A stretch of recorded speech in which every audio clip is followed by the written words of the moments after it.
even as the GST newly introduced is going to make a vast difference to the budget of lower salary class and middle class. The coincidence of it happening just before the Bihar elections is not lost on anyone. However, it can't be helped because all of a sudden we can see the rise in number of videos where the voters are aggressively, or even the people in audience of largely RJD and Congress rallies, are simply hurling abuses at their own leaders and refusing to accept any allegation or any accusations of votes being stolen. To the contrary, they are comparing with the scenario, their own experiences. They have lots of tales to tell. And it is not very far to remember how T.N. Sessions, stringent and something which ironclad, clamped entire Bihar on the voting captures and booth security, had probably pulled the Dalits or weaker sections of the society out of their homes and took them to the booths. It was a remarkable turnaround because before this, Yadavas were the strongmen and a kind of paratroopers who could swoop down and refuse, deny the entries of the weaker sections, getting away and running away with the ballots, boxes, whatever they can lay their hands on. So it was not, this is not very distant memory, and many of the people in the age of 50s can easily recollect, and now suddenly we have seen a lot of videos, YouTubers prominently running running out their tells of how the vote theft allegation is hollow, and in fact they credit this incumbent government for having introduced fundamental and basic reforms, giving the sense of security which is unimaginable during what they call Jungle Raj, and of course with passive support of Congress, which is in hardly visible anywhere in the state, despite some pockets of you can say influence in either central Bihar or even southern region.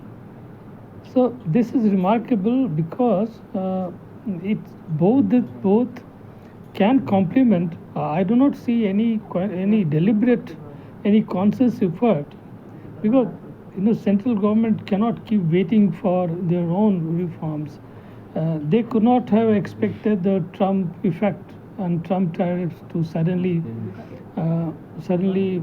boil and running down the Indian government, or hurling abuses by Navarro, rallying and instigating or provocating the government for a kind of showdown. Of course, it didn't happen, and globally it is Modi government is earning appreciation. You can see KP, the former US diplomat, also, who is suddenly found faults in his own American government and heaping praise on this Indian government, calling it India is a civilizational state, a country which wants to be friendly with everyone but cannot accept any diktat from anyone, including US or whoever it is. So according to him, it was terrible mistake for the Trump to imagine. Of course, it imagined and daydream, in fact, to daydream that Modi or his government would buckle, would surrender like Canada or even Japan or even Switzerland. But it didn't happen. India is not Switzerland or Japan or Canada. They may have surrendered, they may have buckled down, but it did not.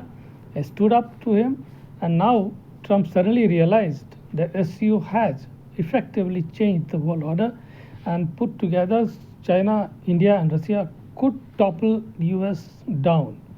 And it will be extremely difficult situation for Trump to survive. In fact, US cannot maintain its global power if these three are going to group together, which if eventually will happen, because China is after US, come what may. It will definitely do whatever it can, even if it means to court India, it will. Of course, it doesn't mean any genuine change of heart. It is politics, it is a strategy, and China is very good at it.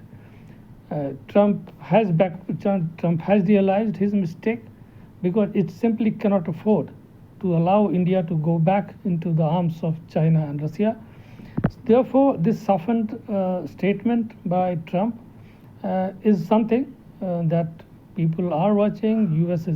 US analysts are almost raging and boiling at to see that 30 years of hard work of US administration repairing the damage that they have done to India during the Cold War suddenly going down the drain just because personal and idiotic hallucination in Trump. They are hard to understand what really made him do this. But now that he is realizing a mistake, that is something very interesting. But I'm more keen to understand the dynamics of what is happening in Bihar. Suddenly, that this rise of weaker sections across the state and vehemently showing and holding mirror to these idiots, those two people who consider themselves as saviors of Bihar. This is a marked shift.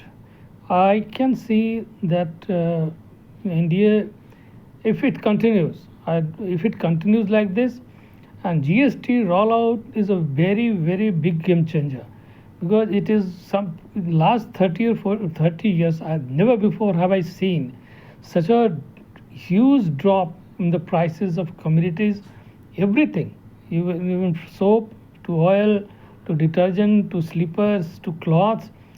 Therefore, it is definitely going to influence the voting pattern, and I will not be surprised if India sweeps the poll in Bihar. Coming to the, you can say, add the voices of weaker sections. Of course, there is influential sections of the society which is split downward, especially since the rise of Prashant Kishore. Because the parties have their own, all the BJP, Congress, JDU, RJD have their pockets of influences. RJD as its weakest, Congress is its weakest, JD is stagnating, BJP we don't know where it is going, but PK's rise has tried to disturb, but suddenly the GST is going to change everything now. I can see NDA sweeping the poll by huge margin unless something very big tries to shake the earth there.